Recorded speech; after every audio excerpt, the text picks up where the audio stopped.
back with you to explore the book Stealing Fire and to discuss some ways we can better understand and control our minds to achieve greater peace and fulfillment in our lives.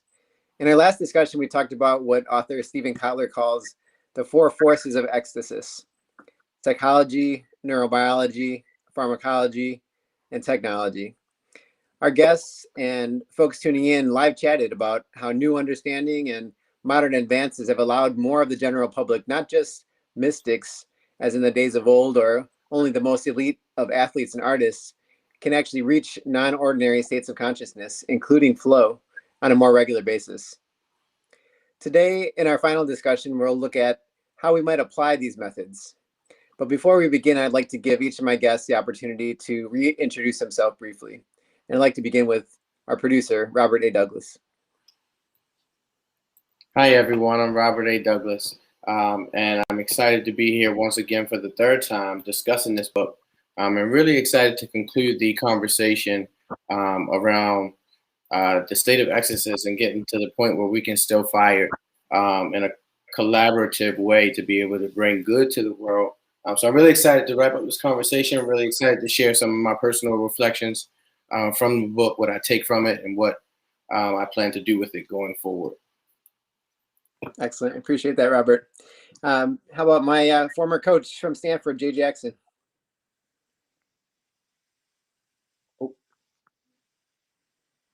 History teacher, and I also work with Spartan Race on a curriculum that teaches performance character traits that hopefully lead to flow. So I'm excited to be in this discussion again. Excellent. Appreciate you being here. And my good friend Mustafa Waheed. Hey everyone, I'm Mustafa Waheed, also known as Moose, Chief Executive Officer over at Transitioning You, where we help college students graduate using their cell phones. And I'm really excited to be a part of this final piece of the conversation today to really bring all of our conversations about flow to fruition, because that's very important for talking to college students about getting to graduation and just life in general. So I'm excited to be here. Thank you, Mustafa. So this third discussion is covering the last section of the book and several chapters of a very dense, very meaty book. And so I'm glad we've had a chance to break it up into these three sections.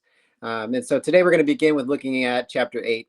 And Jay, I want to start with you. In chapter 8, Kotler, the author, talks in depth about the Burning Man Festival. And perhaps surprisingly, he actually talks less about the festival's famous celebrations and more about the way that burners, what they call the festival attendees, have actually come together oftentimes to flip what he calls the hive switch. And so they use their collective skills and their passion to make positive and significant impacts on communities near the festival and around the world. In your work as a sports psychology teacher, or if you want to share about your work with Spartan Race, have you seen or led young people in coming up with creative solutions to problems they've identified? It's very difficult to get young people towards flow state. It's possible, but flow state, it's the acronym STIR, which is selflessness, timelessness, effortlessness, and richness. So those are the four essential traits of flow. And selflessness is the first one, where you kind of have to lose your sense of self. For a high school student, that's pretty difficult, because at that age, you're very concerned on how you fit in with the tribe. Do people like me? Do people not like me? And that's on your mind consistently. At Burning Man, everyone has a different name. They're basically anonymous. They're coming from different parts of the country or the world. And I think that lends itself towards getting into that flow state. When you do work with kids, I think you can get them there, but I think that selflessness piece is very difficult. And I really think, and we've talked about this the other two times, if you have a challenge, that's when they can start to lose that sense of self. When it's a challenge that's at or just above their ability level, that's when they start focusing more on the challenge, worried less about who they are and what they're doing, and less about who they are and how people perceive them. So, and Burning Man, has some rules, and I think those rules could apply to the classroom to lead it more to flow, but I think it's two very different entities. So it's possible, but it's difficult, is what I'll say. Great.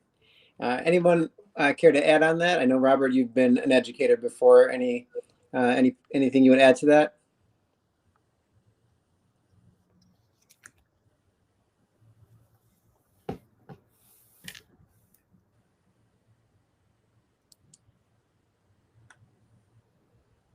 All right, I'm gonna switch over to Moose. And Moose, Kyler, he gives some interesting examples of groups of creatives and others from Burning Man and similar gatherings that have actively developed communities that allow for an environment of more ongoing, innovative thinking. And one of the quotes that I thought, made me think of you was his quote that said, "Altered states can accelerate business." So have you had any experiences that would affirm that? And are there any steps that you've taken to try to tap into this approach? Sure.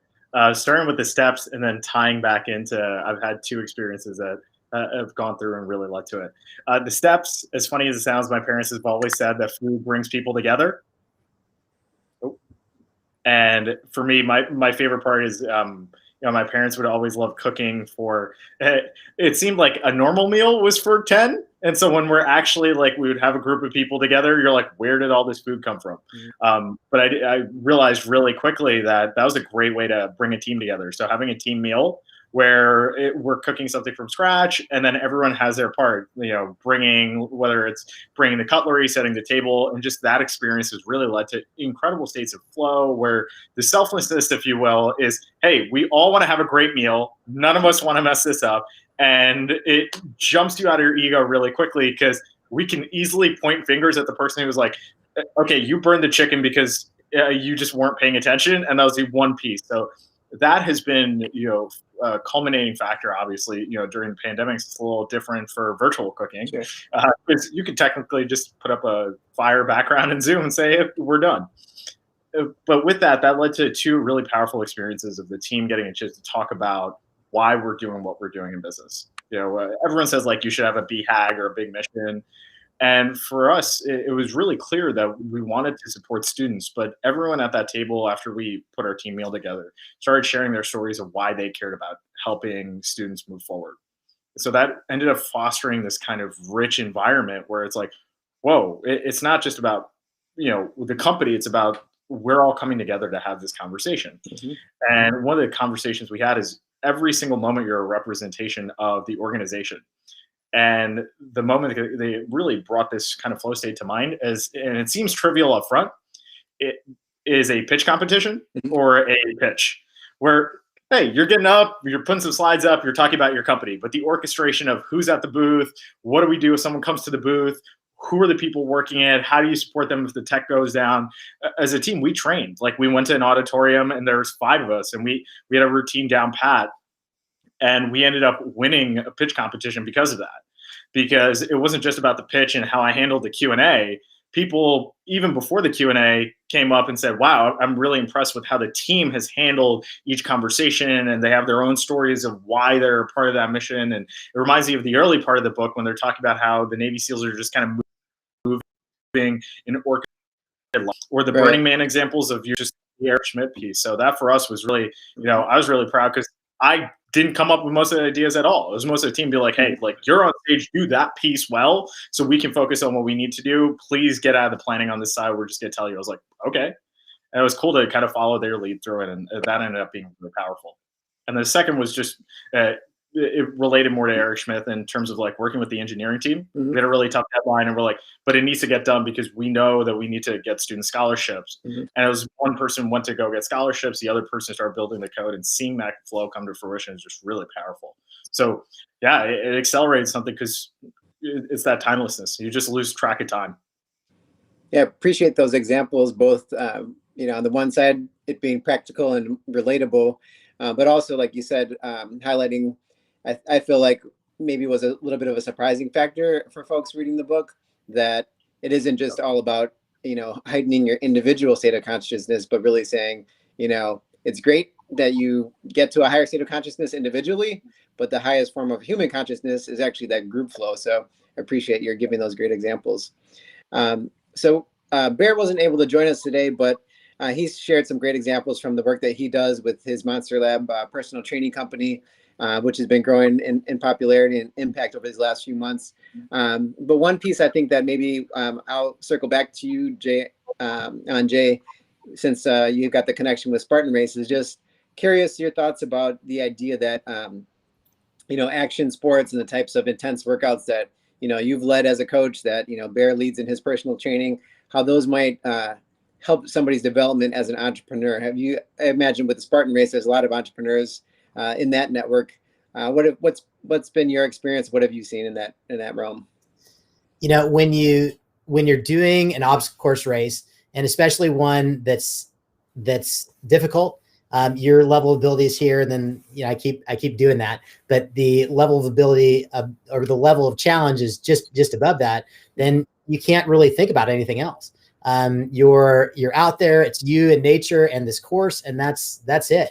So I mentioned this when I talked about school. We have an obstacle course at our school on Saturdays and Sundays for students, because and the primary reason is we want them to take their minds off of grades and going to college and all this stuff. We want them, if you're going over a wall, you're just focused on getting over the wall, and it takes your mind off things. It makes things a lot better for you. And as you continue to challenge yourself, then you're going to keep yourself in flow state. Just give yourself harder challenges, because we've talked about this before. If you're working really hard and just to keep up with something, and you've got to be on your game, you can't worry about how you look, and you can't worry about other things. It focuses you in. And I think that you're correct, Rudy. I think there are quite a few very high level business professionals that do these Spartan Race things, because it's going to take their mind off things. It's going to maybe make them think more clearly. So it's a good thing. And you referenced Bear, and he's talking about the people that go to his Monster Lab, and it's freeing, and it clears your mind, because you're so pointed, focused on one thing, which I think if you practice it in a physical sense, then it's easier to get into in other realms. I know, Robert, you had your hand up before. Yeah, I just didn't want you guys to think I didn't finish the book. I was having some technical difficulties. I was talking to support when you asked me the question, so I couldn't unmute myself. But in terms of that group flow and teaching, I'll share a good example really quickly, because it's so powerful.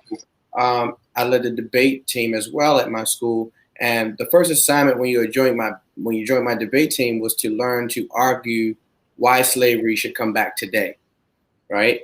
And to watch students struggle to first argue something that they don't believe, right? But to be able to analyze another side from an analytical perspective, and to put together an argument that they don't personally feel and believe, but to cohesively come together as a unit and to say, despite the fact that we don't agree with the thing we have to do, or we don't, it seems like impossible, they found a way to do it. And they saw the value in being able to see another side or another perspective. But I think as individuals, they probably wouldn't have been able to grasp that assignment if I did it like in class, if that makes sense. So to watch the merging of consciousness, and I'll get to this later, because I want the conversation to go forward. But I think that group flow is important for unlocking things that we may not even be able to attain on our own, metacognitively. But I'll get to that in a bit when I get to my question. I just wanted to share that example about that, to build on what you were talking about, Mustafa, and what you talked about, Jay, in terms of your work. Appreciate that. And Robert, I wanted to thank you for coming out last week to the Champions Training Center to capture some footage from the wrestling training that I was leading. And as you saw, and as I don't make any secret about incorporating a specific type of music, certain type of coaching into my workouts, a certain way of talking to the young people that I'm training. And so given that we're still largely in a state of social distancing, I'm wondering what your thoughts are about the value of group flow. The term in the book is communitas, but basically, again, group flow, and any way that people might still tap into that heightened state of consciousness, given where we're at with social distancing limitations. Yeah, sure, absolutely. I think actually being there was a perfect example of that group flow in spite of. And that's why I spoke to the guys at the end, because for me, I think wrestling is a perfect example of group flow and what I believe, Jay, you talked about losing that selflessness, right? On a wrestling team, I may be going for an individual state title. That may be my goal. The next guy's goal may be to get in shape for the rest football team. The next guy's goal may be just to stay eligible for, there's all individual goals. And everybody's able to accomplish that individual goal within a bigger group effort. So the team has to place right in the tournament, and the group flow goes to the team that has the most kids in the tournament, and placing. And so to see that in these times, and some of your kids were showing up, and I could tell the difference between the kids that were showing up to compete against themselves and the kids that were showing up, because they were looking to attach to that group flow. They were looking to grab onto that, thing that the wrestler had that was, self-motivating, self-pushing. And so to watch that still budding in an environment where you aren't sure if you're going to compete again, you aren't sure, what the end of the road in terms of the season will look like for you. You see other counties doing different things, that can be all mentally daunting, right? And that can kill the flow in terms of peak performance in itself, because like the book talks about, when you're chasing that personal growth, you don't need the accountability. When I wrestled, I needed to be in the wrestling room because I needed the accountability of the others in the room and I was a captain at 10th grade because I knew how to transmute. I know how to get the group flow going, but I couldn't ignite my own flow back then. And I see a lot of power and potential in the guys there in terms of that group flow, because it was a continuum in terms of the meshing of the room. In my wrestling room, like if the weakest guy was the 103, and there was only the heavyweight to practice with, then the heavyweight was, letting the 103 break him down and saying, I never want to see a 103. I never want to see a 103 not get broken down by you because you practice with me, right? And it's like we're strengthening those weaknesses as opposed to exposing them, or as opposed to trying to cover them or complement them. Does that make sense? Yeah. Okay. Absolutely. I wanted to make it make sense. It's really powerful in my head, and I haven't been able to write about it yet. But to be able to complement one another in a way that is strengthening as opposed to exposing really shows me something different. Like I know I'm here to create and to do something very big, right? We all are, right? I know that within my heart of hearts, but I know that it's a microcosm of a much bigger plan. And so that group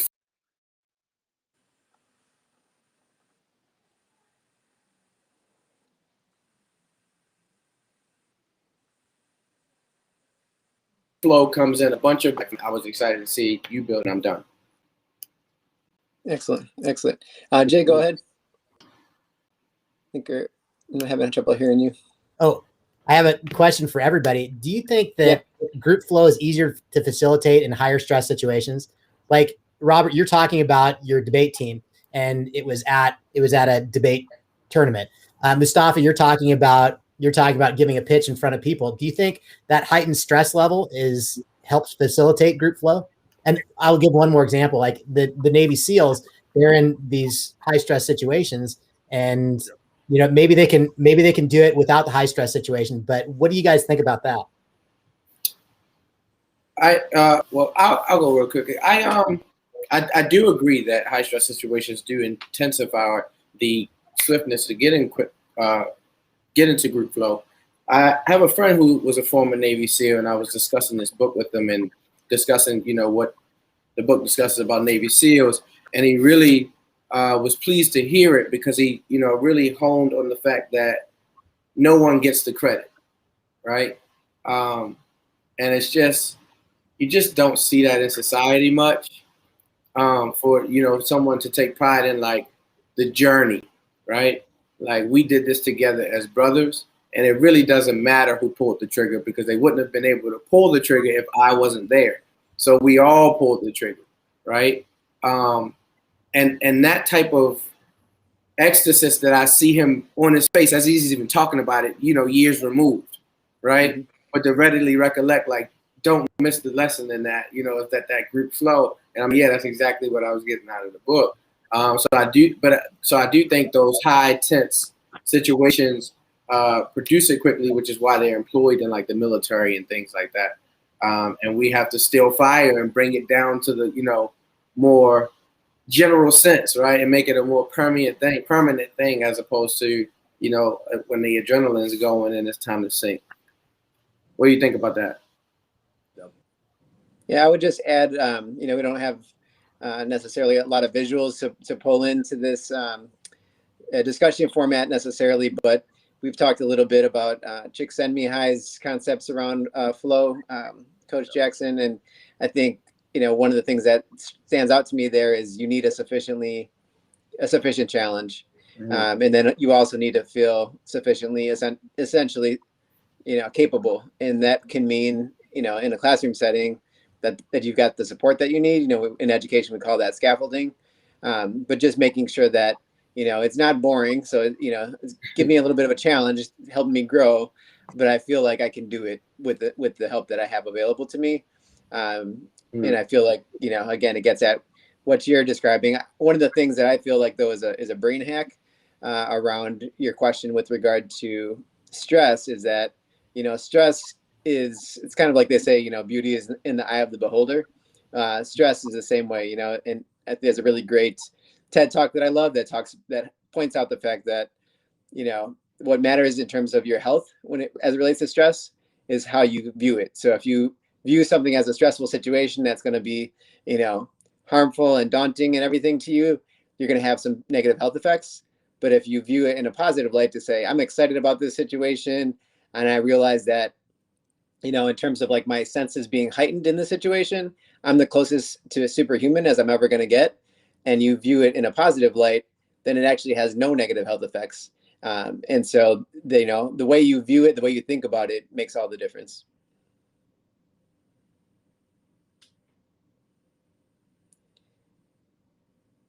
See, Moose's lips moving, but I'm not hearing him. I think he might have froze there. Try again. How about now? Yep, go for it. Okay, perfect. No, I completely agree. I think those high stress situations, what they do really well is they make the feedback really clear.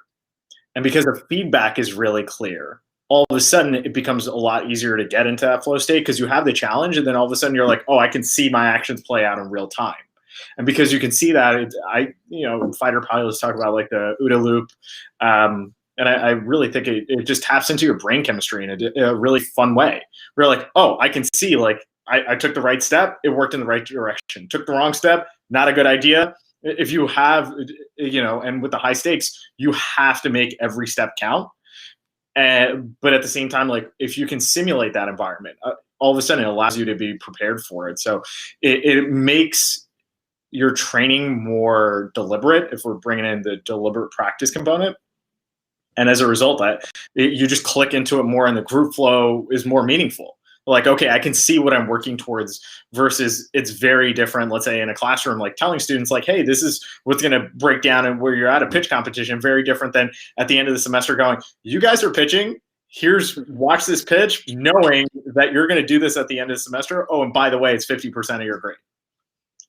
The questions are different. The preparation's different. The sheer sense of panic is also different for a second until they're like, actually, this is a good thing because if I could do this in a classroom versus doing it out in reality for the first time, and I feel like stand-up comics must do this, and they kind of talk about that highest. The first, that felt really bad, but getting to the point of like, whoa, this and that high stakes situation really does create that. Excellent. I'm going to switch gears a little bit and talk about something that is very pertinent to our lives these days. In the last month's conversation, one of them, Jay was pointing out that direct access to pleasure can lead to unproductive lives. So if, we talk about the experiments where it's whether it's a monkey or whatever other animal has access to give themselves something that hits those pleasure centers, they're just going to sit there all day and tap that thing. And how we as humans have kind of gotten ourselves in a situation with technology to kind of be in that similar state sometimes, and how modern technology like social media has pretty dangerous potential to even control people at scale by pulling those right neurological levers. I think, Jay, I think you coached one of my teammates as well, a little older than I was, who has been featured pretty recently on a documentary that kind of highlights that. And wondering if you've had any thoughts either coming off of that documentary or just, the fact that you work with young people thinking through these things. So if you could share initial thoughts, I think that'd be great. And I'd love to hear what you have to say about it as well, Mustafa. Yeah, if we're talking about the social dilemma, it's scary. It's Yeah. scary to watch that piece, because these kids are being controlled, and it's something where they get lost in a world online, and that's a flow state. And you see kids, video games are a great way to get yourself into flow, and they have the music and all the lights, and good way to get you into flow. But we talked about this at first or second. It's not something that's productive, and it's you're kind of losing yourself. So you're right. Like if I get a situation where I can keep pushing the pleasure button, I'm going to keep pushing it. Like I'm nervous about kids, and I'm nervous about my grandkids that don't exist yet, thank goodness. But when they do exist, there's going to be virtual reality that's going to be so realistic. Like, why would you want to live in, you could be a superhero in this world. Why would you want to live in the real world? And that scares me. I really think that flow is something that you need to nurture, and it takes a long time to nurture it. I know people want to get there quickly, but if you get there quickly, you don't know how to deal with that right away, and you want to keep going back to it. If you have to work for it, then I think you're doing it in a better way, personally, and you're going to know how to deal with it better. Mustafa, I pass it to you.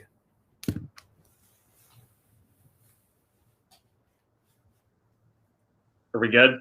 Yeah. Are we good? Okay.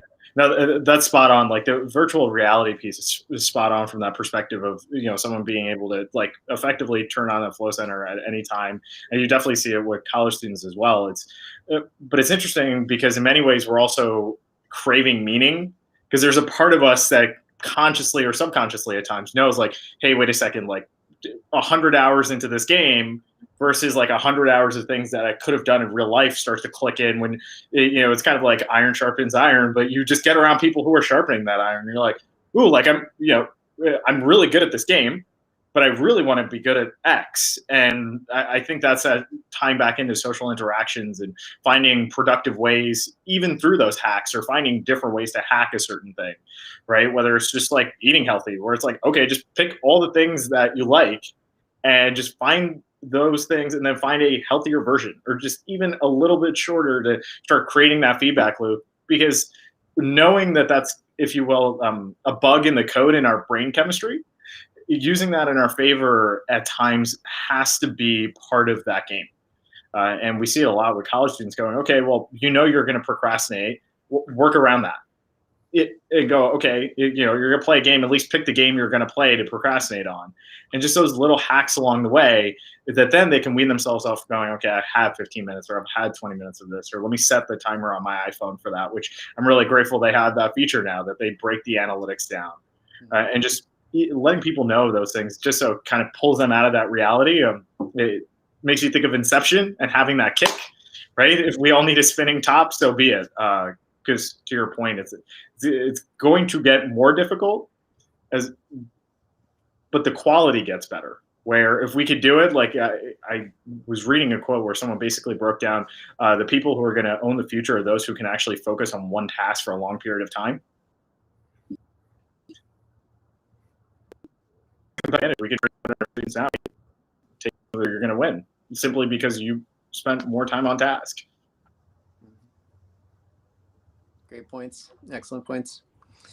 I think, Robert, I want to switch over to you. We've talked, of course, before our official, live discussions and after, and I think it was after the first one and going into the second one, Bear was kind of pondering out loud with us and saying, what if somebody, took these ways of kind of hacking flow and getting into flow, and like, what if they use it, for doing negative things? I wonder if that's what's going on with when people become, serial killers and do these other, destructive things in, in the community.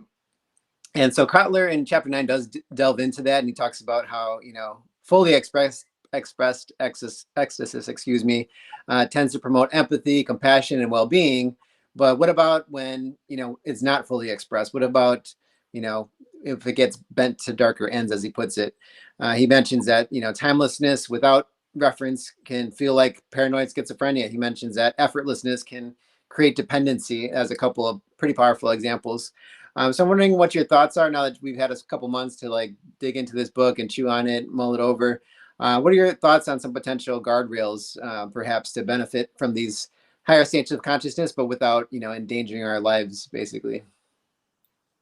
That's a good question that I was not expecting, but I think it's an important question because my name is not Rudy. That's why I should be talking and producing.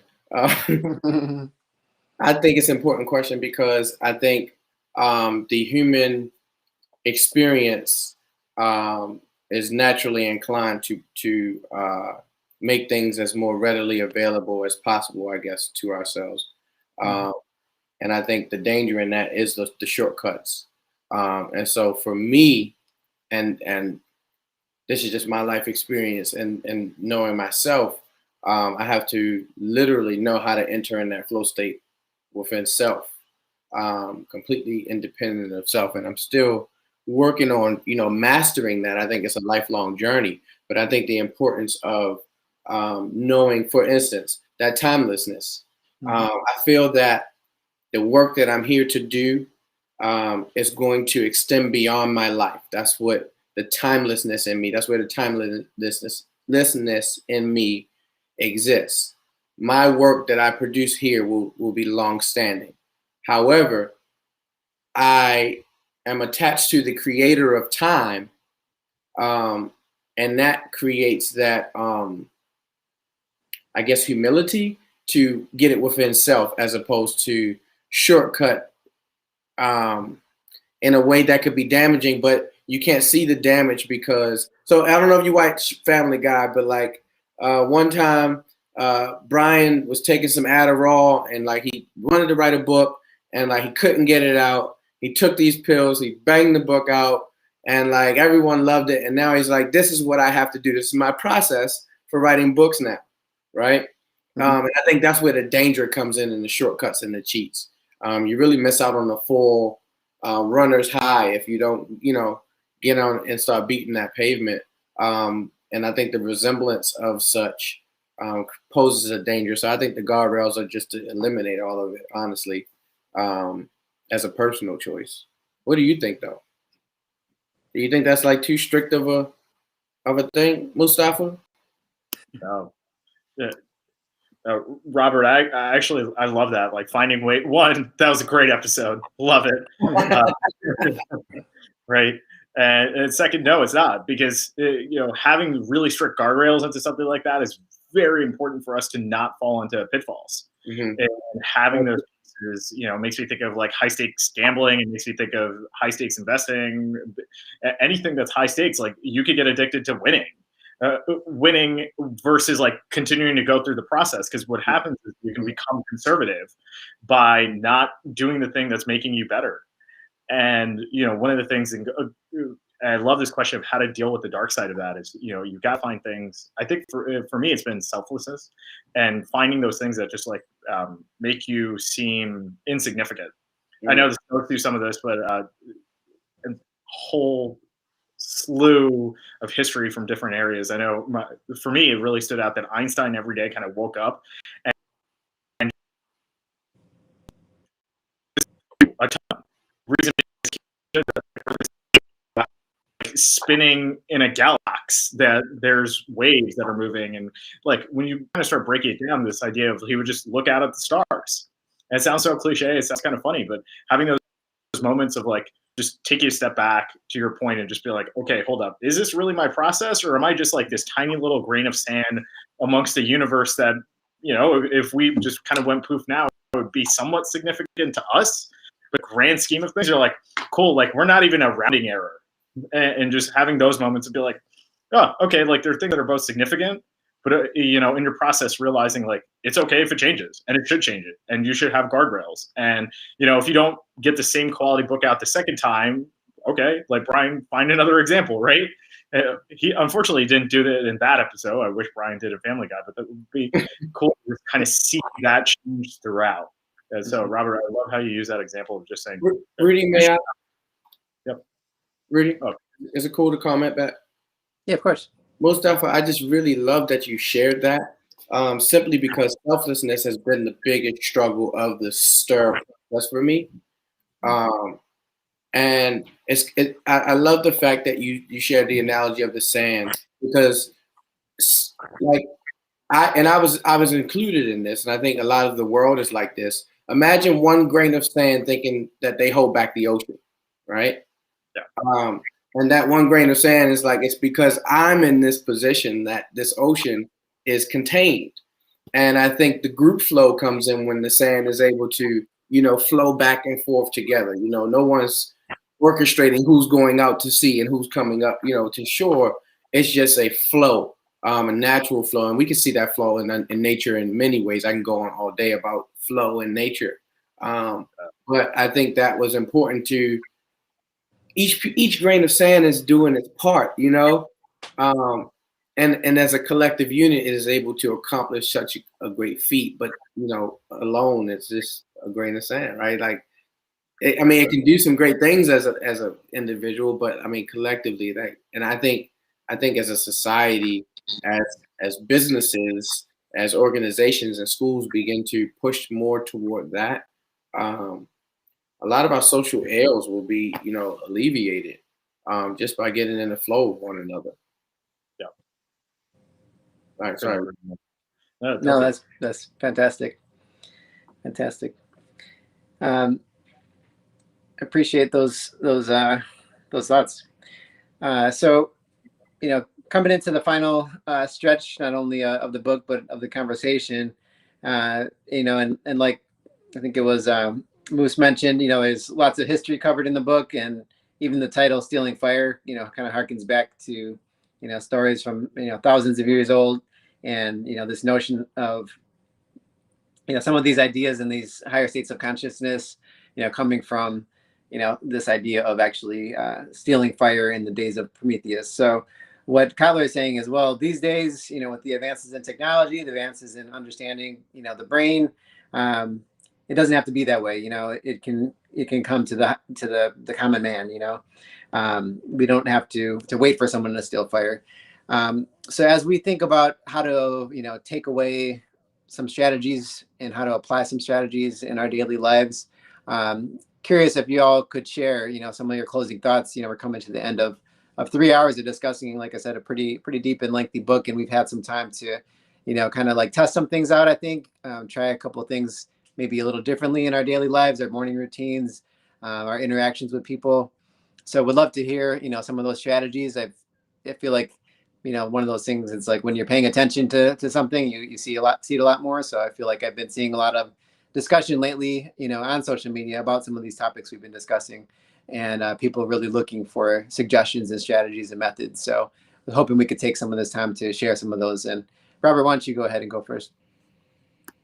Yeah, I think for me, the biggest takeaway in terms of that, what you just spoke of, the Prometheus analogy of going and stealing fire from heaven and bringing it down. And as a result, there was chaos because he didn't have a cause. And I think that's the importance of having guardrails, because stealing fire without a cause, as the gods say in Greek mythology, creates chaos amongst the people, right? And so I think for me, it really helped me, because it really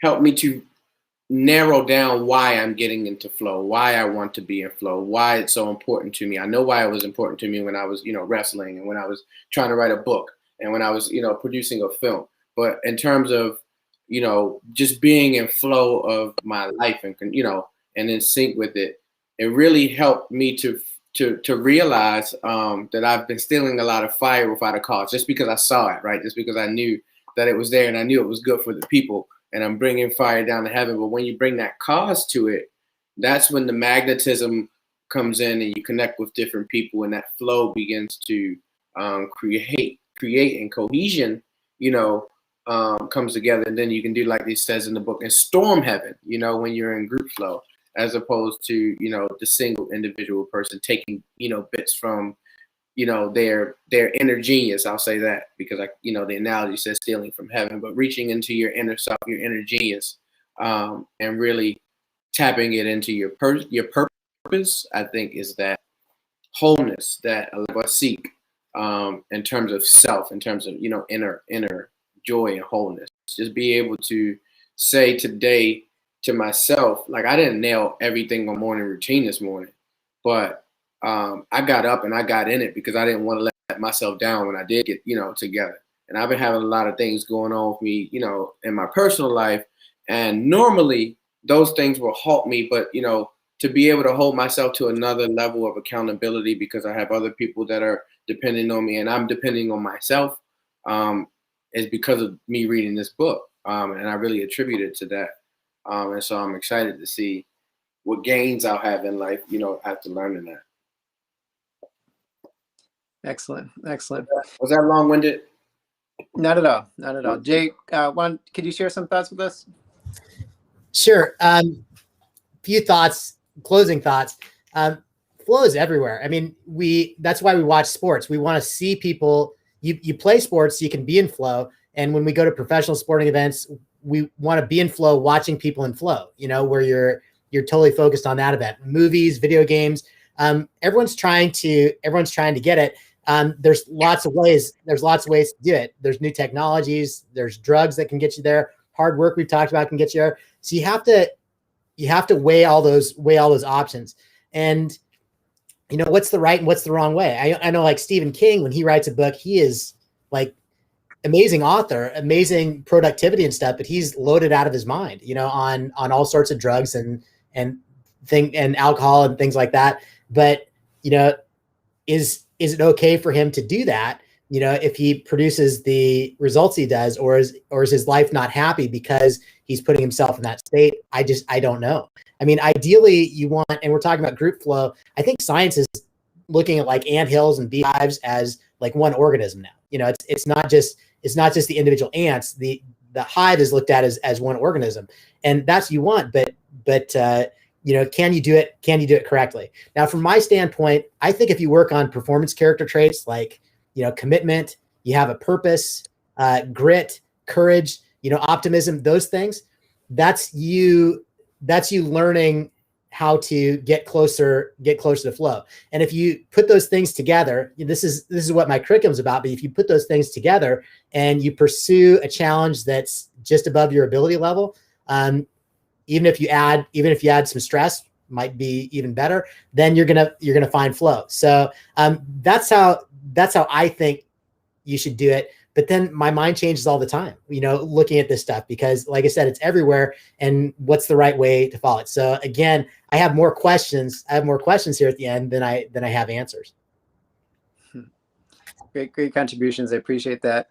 And I shared this a little bit, I think probably on the first discussion, and there may be a more dedicated, video coming out on this pretty brief explainer. But, when we put out the book discussion, promo post, not only is it a collaboration with 99 Pages and, produced by Robert, but kind of under the, co-branding of my YouTube channel, The Rudy Effect. And it kind of sounds antithetical to the selflessness aspect of flow. So I wanted to take the opportunity to share a little bit more about what it means, pretty briefly, and just to kind of clarify, because it actually is pretty much the opposite of what it sounds like. And so when I moved out here to Maryland, I guess almost 7 years ago now, I was using an approach in my work that I had learned when I lived in Milwaukee, and it was an approach called collective impact. So it's this idea that you've got a number of different, players and organizations and people in a community that are working oftentimes toward the same goal, but not necessarily working together.